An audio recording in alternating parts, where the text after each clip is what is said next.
Welcome to Trippy Commentaries and our preview of the 2014 fantasy baseball season. We have made it to the closers. Definitely essential to have a great closer on your squad, or two, or possibly three.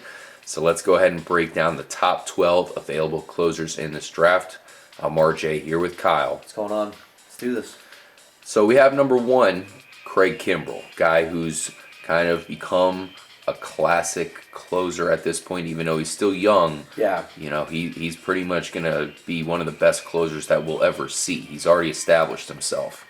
And I think there's not much to say about him other than we'll see if he can repeat the success that he's had in his first three seasons. Aroldis Chapman comes in at number two.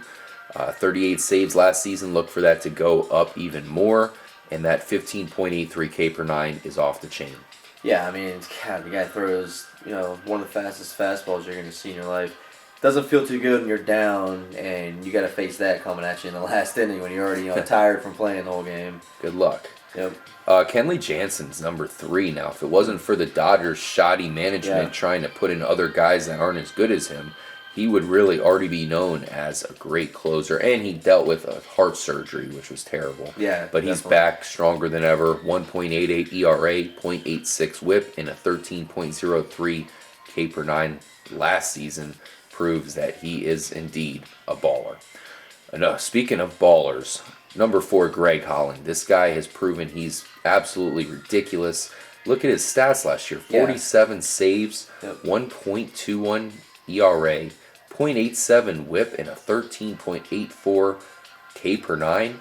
Greg Holland for the Kansas City Royals has arrived. Yep. Joe Nathan has a new team at number five. He has moved to the Detroit Tigers. He'll bring his 43 saves, 1.39, 0.90 WHIP, and 10.16 K per nine stat line with him. He's probably going to have a lot of saves there in Detroit, I can imagine. Yeah, I mean, they have probably one of the best pitching staffs overall that we're going to see this year. So, interesting to see. He's a little older in his career. Interesting to see how he changes to move into another place again. He's an old man, but he's still effective, and we don't see him falling off quite yet. Guy that I kind of liked over him is Koji Uehara. Who I have at 6. So you have him at 6. For Boston, man, I mean, just put up ridiculous numbers last year. 0.55 WHIP, that is unheard of. Just straight shutting people down. 1.09 ERA. Yeah. 101 strikeouts and 74 innings pitched. I mean, he was dominant. Look for Boston, obviously, have good offense production again. So I can see them winning a lot of games. I see him getting a lot of saves as well. Another guy with a really high K per nine, 12.23 last season. If you go down the line, all these guys have very high K per nine, so that's certainly a trend that we're seeing with closers. As far as not just being good with strikeouts, but being completely just off the chain with strikeouts. I mean, these guys are really getting it done here. Yeah, I agree.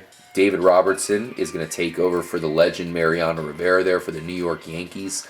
Now, if you take his stat line last year, 2.04, 1.04, and 10.45 for his K per nine, if you take that and put that into the closer role, he's going to be great. You're going to have the added pressure of that job taking over for the legend there. But I don't know about you, Kyle, but I think he can handle it. I think he's gonna be just fine. I think he's been kind of waiting to get in the role. Wondering when Mariano was gonna ever retire. So I think it's finally his time to shine, and we'll see if he can come through. He's got no weaknesses in his pitches. He throws the ball hard. He's got really good command. That's big in that closer role. Trevor Rosenthal will come in at number 8. This guy really came through in the playoffs last season until the World Series there, but he's a baller. 2.63 ERA, 1.10 WHIP, and a 12.90 K per nine. Of course, he didn't have many saves last season because he didn't get the job until late in the year. But now it's all his. I don't think we'll have Jason Mott back until about midway through the season. So he's got the job to himself. And we were talking about this guy for a couple years before he made his debut into the major leagues there. I mean, he's one of those prospects that we were talking about. St. Louis knows what they're doing with the Young Bucks. And they put him at closer where he'll probably flourish once again. Balfour comes to the Tampa Bay Rays. He's at number 9. Last season, he really stepped up his strikeouts, getting all the way up to a 10.34. So that's why he makes it into the top 10. And we know the Rays have a great history with closers. We've seen them revive guys like Fernando Rodney. I don't think Grant Balfour needs any reviving, and he should flourish there. I agree. Glenn Perkins at number 10 for the Minnesota Twins. Yeah. This guy really came through last year. Another guy with a high K per 9, over 11. His whip was under 1, and his ERA was a very impressive 2.3. As we've seen, you don't need to worry about getting a closer on a team that gets a lot of wins. There's a lot of teams that don't get a lot of wins that when they do get a win, it's a close margin, meaning their closer is going to come in and get a lot of saves. I agree. And Glenn Perkins is definitely the guy doing that in Minnesota. Jason Grilli had a phenomenal year last year in Pittsburgh. Really great stats, 2.59 ERA, so he's a stud. We saw him go out a little bit with the injury. Let's hope he stays completely healthy this year. Are you a Grilli believer, Kyle? Yeah, I think he'll get the job done. Like I said, I think Pittsburgh's gonna give him a lot of opportunities to get some saves, and he just needs to go out there and get it done on be consistent, because we've seen him kind of fall off before and come back. Let's hope he can keep it going all season long. Yeah, man. The bearded one there. Pittsburgh's one of those teams where they win a lot of games, but I feel they win a lot of close games. And that's where Grilli will come into play, that's for sure. I agree. Casey Jansen will round out the top 12 for the Toronto Blue Jays. Another guy who's had to deal with some injury issues, but he's great. 2.56 ERA, under a 1 whip, and another guy who's right there around 9 for the K per 9. Last season had 34 saves, and he probably should improve on that. Even though he's all the way down here at number 12, he's a great closer to pick up. So one situation I do want to talk about is the situation down there for the Texas Rangers. We are expecting Neftali Feliz to make it back into the closer role after all these years, after Joe Nathan kept the spot warm. But you have Joaquin Soria there, as well as Tanner Scheppers, who made the All-Star game last season. Do you think that, are we going to see Neftali Feliz take it and run? What are you looking at? It depends which Neftali Feliz that we're going to see, It was like 3 years ago he was solid, and the year after that he fell off. Looks like it's his job to take right now, or pretty much his job to lose. So if he can come in and get it done, then he'll be fine, and they have Soria probably going to be the setup guy. There might be a battle there for the setup spot there, but if he comes out and he starts blowing saves, then all of a sudden who's going to be the closer? So, possible really late round pickups. You can pick up one of these guys and hope that they get moved right into that closer role. Yeah, especially in a deeper league. But one thing we got to say about Neftali Feliz is we all remember that World Series against the St. Louis Cardinals. The Texas Rangers were one pitch away, one strike away, one out away from a World Series victory. And Neftali Feliz blew the save, and that's with a 2-run lead.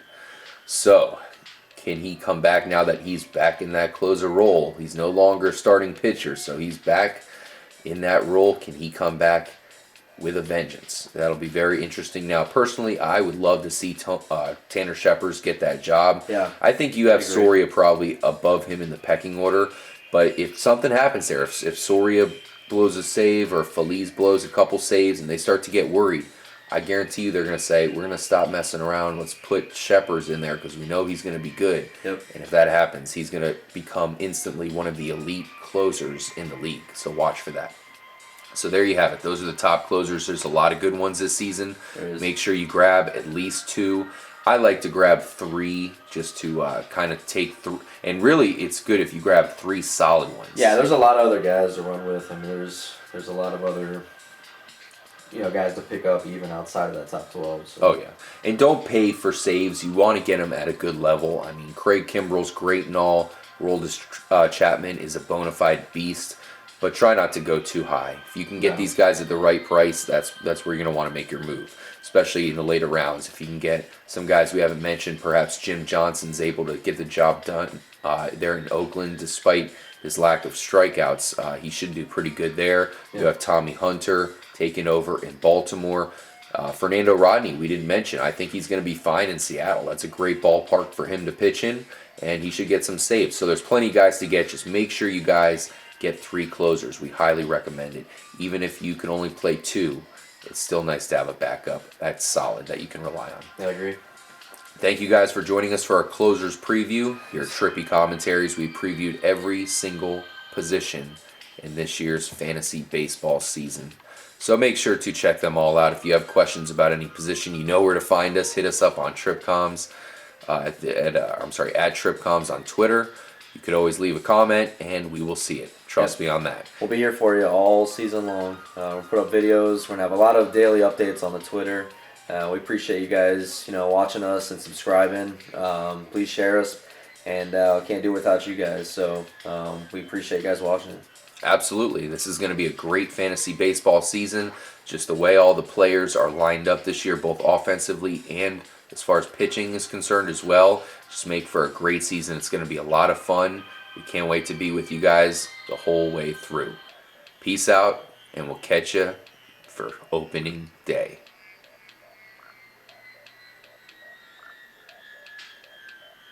Please subscribe.